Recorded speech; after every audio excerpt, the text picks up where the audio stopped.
Hi, I'm Cindy Lockhart, an integrative and functional nutritionist, here to talk to you today about stress and sleep as root causes for a lot of our hormone imbalances and how to fix it. Stress. Bottom line, we all have it, whether we know it or not, and it has a big impact on our hormone balance, not to mention our overall health and wellness. The good news is we can and should manage it. Sleep. Who has time for sleep? This is the biggest priority in regards to our optimal health and hormones. I actually even put it ahead of nutritionists as a nutritionist. It's that important. So don't wait until you're dead to catch up. Let's look at the hormone systems. They're all connected in our body through a web-like entity. So if one system is off balance, it will actually pull on that web and take another one or two or maybe even more hormone systems along with it. The good news is Dr. Joel Evans cites nutrition and lifestyle have the biggest impact on our hormone balance. So we are in the driver's seat. We can control and manage this naturally through how we're eating and how we're living. In regards to hormones, think of a triad. It really starts at a baseline in regards to our stress response and our adrenal gland function. They are the central players in hormone imbalance and web alterations. It's the underlying cause of hormone dysregulation, and for long-term success, if we don't address our stress levels and our adrenal function, we'll never have the optimal thyroid and sex hormone balance that we're striving for. So what about cortisol? Our primary stress hormone. It's gotten a bad rap. We think it's a bad word. However, cortisol is needed and necessary, provided it's not too much and it's not too little. What does it do in our body? It helps to regulate blood sugar as well as blood pressure. It's anti-inflammatory. It strengthens our heart, and it also affects the central nervous system in regards to mood and behavior. So what causes an imbalance in cortisol? Physical and mechanical, overtraining and undertraining, being sedentary. Maybe it's our posture. Maybe it's an injury or even lack of sleep. Mental and emotional. That could be loss of a loved one. It could be a divorce, even a marriage. It could be illness of a close family member. It could be finances. It could be overcommitment. It could be traffic. Environmental, all the chemicals that we're inundated by day to day.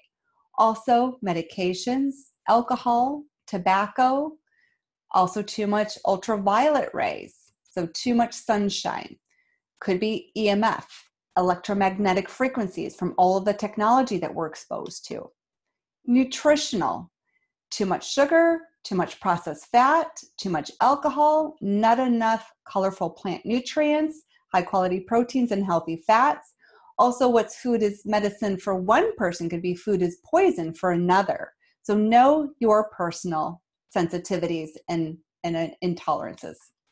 And physiological, these are a lot of our hiddens. These are the things that tend to lurk beneath the surface that we don't always know about until we get tested.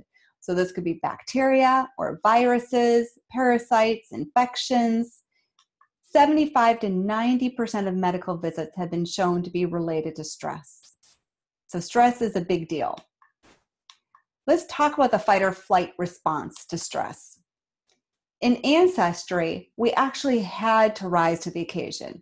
We needed to flee from a wild animal or we needed to fight off our enemy. But we would come back home, rest and recover and return to homeostasis before we had to do that again. In today's world, our stresses are more hidden or unknown, or they're more intellectual in nature. However, the body doesn't know the difference. It's going to respond in the exact same way. It's going to prepare our body physically and physiologically for that stress response of fight or flight. However, since our body doesn't need to actually carry through with it, we now take the assault of those excess hormones without actually getting rid of them because we're not using them. So what happens when we're preparing for fight or flight is we're releasing blood sugar or glucose to get to our cells to give it the energy to flee or fight that we don't need. Well, every time we release glucose, we release insulin. Insulin, remember, is that fat storage hormone. It's going to store more fat around our midsection in regards to the love handle area and the belly. And also right smack dab in the middle around the belly button. So if you feel like that's where you're holding your weight, we have over 4 times as many cortisol receptors in the belly. So that can be an indication that we've got too much stress and we're not keeping it under control.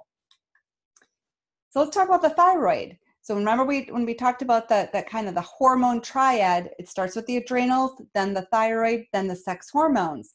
So in regards to thyroid, our thyroid gland produces predominantly T4, which is our storage form of thyroid hormone. Requires a lot of nutrients to do that job. That has to convert in our tissues, particularly our gut, our liver, and our kidneys, into the more metabolically active form T3, and that also requires a lot of nutrients. But if our body is under a lot of stress, it's going to protect itself against that metabolically active pathway to T3 and divert down another pathway to reverse T3. So you can see on the left-hand side the red factors that will cause us to actually not produce as much of the thyroid hormone and convert more to this active stress-related thyroid hormone, reverse T3. So that's any type of stressor, inflammation, low-calorie diet, which is a nutritional stressor in itself. So that's its impact on thyroid. In regards to sex hormones, here's the steroidogenic pathway. So to make cortisol, which is what our body's going to prefer under that fight or flight response, we're going to steal progesterone to do that. We're going to be taking, making, and absorbing estrogen from the environment. And when we have estrogen on board, but not enough progesterone, we have what's called estrogen dominance. And so we're going to see more PMS, fibrocystic breasts, uterine fibroids, cystic ovaries, infertility, and hormone-based cancers, as well as not as much testosterone, because we're going to be using testosterone to make that estrogen. So lower strength, lower muscle gain, lower sex drive, lower energy. So what does it come down to? In regards to stress management, it's about the nervous system. It's about the accelerator and the brake. So we have the sympathetic and the parasympathetic nervous system. As a culture, we wake up, we hit pedal to the metal, and we don't let up until we hit our head at bed to the pillow. We need to hit the brake some point in the day to help us repair and recover. So the gas pedal resembles our sympathetic nervous system. So that's the fight or flight. In regards to the parasympathetic nervous system, that's the brake. We have to intentionally and consciously hit that brake in our life so that we can rest, repair, recover, and digest. So how do we do that? Sleep is number one. Now we're going to talk a lot more about this in just a moment, so I'm going to hold on those logistics here. Meditation. Start small and in multiple sessions. We know that it's a lot easier to train our physical body than to train our mind. So we need to start small and realistic. We need to succeed. So small steps are best. But this is one of the conscious, intentional methods that helps to stimulate the parasympathetic nervous system and the brake of our body to help us rest and repair. Calms both mind and body. And there's a lot of evidence out there showing the health benefits metabolically and physiologically in regards to meditation. Just pick the best time of day. If your daytime is your most stressful, do this before you start your day to set your mind right and be ready for what's yet to come. If sleep is a struggle, do it at night before bedtime. That will help you unwind from the day and prepare for that rest and recovery. Deep breathing. If you've ever paid attention to your breath during stress, you've probably noticed that it's gotten really shallow, or maybe it's even disappeared. You've stopped breathing. Conscious deep breaths lower cortisol. Even just taking 5 deep breaths during the day has a significant impact on your stress levels as well as your overall health and wellness. Now let's switch over to sleep. Insufficient sleep may be one of the most detrimental lifestyle choices we make each and every day. And 1 in 4 Americans suffer from insomnia. Just one night of shortened sleep can have a significant negative impact on our metabolism and our weight. And when I say shortened sleep, that's anything less than 7 hours. A lack of sleep has been shown to decrease our cells' response to insulin increases our cravings for carbohydrates and sugars, and decreases our mental and physical performance. 1 in 25 individuals are relying on prescription sleep aids. 1 in 3 are relying on over-the-counter sleep aids. The problem is that becomes dependent, and we actually impact negatively our sleep cycles. So let's talk about our sleep cycles. Quality matters. So if you're looking at this graph in blue, I've circled what's called NREM. So we cycle through 4 stages of sleep throughout the night. And the non-REM, which is our deep sleep, that's when our physical body repairs, happens in the first third to half of the night, typically between 10 p.m. and 2 a.m. Because when we talk about sleep cycles, it does mimic our natural circadian rhythms, which is aligned with dark and light within the day and in our environment. So we need to shoot for getting to bed before 12 in the morning, because every hour we go to sleep past 12 a.m., we're actually removing our physical repair time. Now, REM, you can see later in the night, we're going to have higher and longer stages of REM, which is our dream state, and that's when our mental body repairs. So we want to make sure that we're also sleeping in until at least 6 a.m., even up to 8 a.m.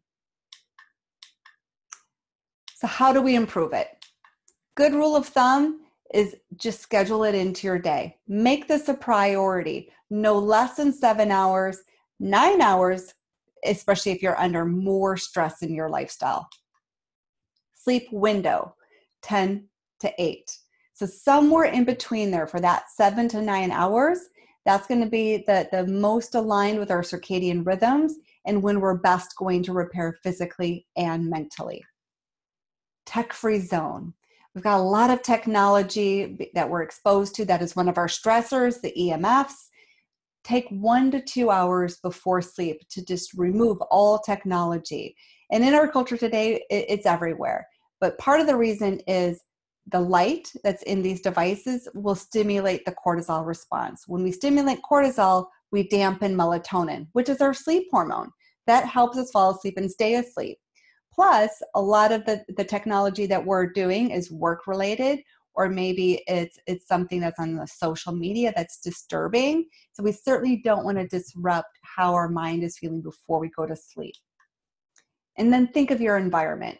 So sleep hygiene, as dark as possible. So room darkening shades, if that's not possible, you can get a mask for your eyes to keep it nice and dark. That's going to help stimulate melatonin for your sleep. Quiet, or sometimes people prefer a white noise. So whatever you prefer in regards to helping you fall asleep and stay asleep. And cool. The ideal is around 68 degrees, because the worst thing to do is to wake up hot and you have to push off all the covers and then you become cold. And so it's just a constant battle throughout the night. So keep your room dark, quiet, and cool. So in closing, excess stress and insomnia are prevalent.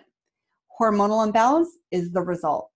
It takes an intentional practice to implement daily training of the mind and prioritization of sleep. We are worth the investment. Take time to do more research, upload apps to help guide you, and implement these practices yourself. Thank you for listening.